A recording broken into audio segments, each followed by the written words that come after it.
तीसरी बात जो सिखाती है उनकी जीवन यात्रा, रिश्तों को महत्व दीजिए, परिवार को महत्व दीजिए, अपनेपन को महत्व दीजिए।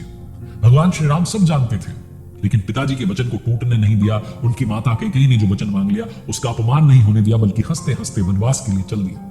भ्राताओं में कभी प्रेम कम नहीं हुआ। चारों भ्राताओं में इतना प्रेम था कि लक्ष्मण जी बड़े भैया के साथ वनवास के लिए चल दिए, भरत जी ने राजगद्दी छोड़ दी।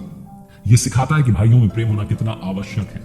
भगवान श्री राम ने अपनी जीवन यात्रा में गुरुओं का सम्मान किया, परिवार में बड़ों का सम्मान किया, छोटों को स्नेह दिया। वो बताते हैं कि रिश्ते जीवन में सबसे महत्वपूर्ण हैं, क्योंकि अगर हम जीवन का सारा सुख जो समृद्धि है, साम्राज्य है, उसे भी पालें और हमारे पास अपने ना हो, तो सुख समृद्धि का कोई महत्व नहीं रह जाता है। चौथी बात सीखनी चाहिए भगवान श्री राम की जीवन यात्रा से कि एकता बना के रखिए, चाहे परिवार में हो चाहे समाज में हो। महाराजा दशरथ के चारों बेटों का चरित्र अलग अलग था, लेकिन तब भी उनमें एकजुटता थी, एकता थी, और संकट के समय में भी सब साथ खड़े थे।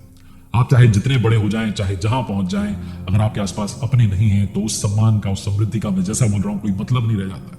भगवान श्री राम राज परिवार से थे, वो चाहते तो केवट को गले नहीं लगाते, माता शबरी के झूठे बेर नहीं खाते, लेकिन उन्होंने ये सब किया ताकि वो सामाजिक समानता की तरफ दुनिया को संदेश दे पाए, समानता का विश्वास अपनी प्रजा में पैदा कर पाए।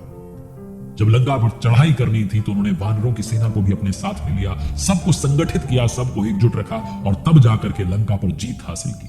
उनकी जीवन यात्रा सिखाती है एकता बनाए रखिए, बिखरिए मत, छोटी छोटी बातों को लेकर के झगड़ना बंद कीजिए। और अंतिम बात, सीखने के लिए तो अनंत बातें हैं, लेकिन 5 लर्निंग्स में जो लर्निंग नंबर 5 है वो सिखाती है कि हमेशा विनम्र बने रहिए, शांत बने रहिए। भगवान श्री राम लंका तक जाने के लिए बड़ी प्रार्थना करते हैं समुद्र देव से, लेकिन वो प्रसन्न नहीं होते।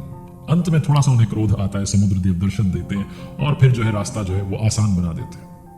लेकिन अपनी विनम्रता को भगवान श्री राम नहीं छोड़ते। उनके भ्राता उन्हें कहते हैं कि भैया अभी आसान कर देते हैं रास्ता, लेकिन वो कहते हैं नहीं, हमें प्रार्थना करनी चाहिए। समुद्र देव की तपस्या करते हैं। रावण का भाई विभीषण जब प्रभु श्री राम की शरण में आता है तो उस पर संशय नहीं करते हैं, बल्कि खुले दिल से उसका स्वागत करते हैं। जब बात आती है लंका में रावण के वध के बाद अगला राजा कौन होगा, तो खुशी खुशी विभीषण को वो सिंहासन सौंप करके आ जाते हैं।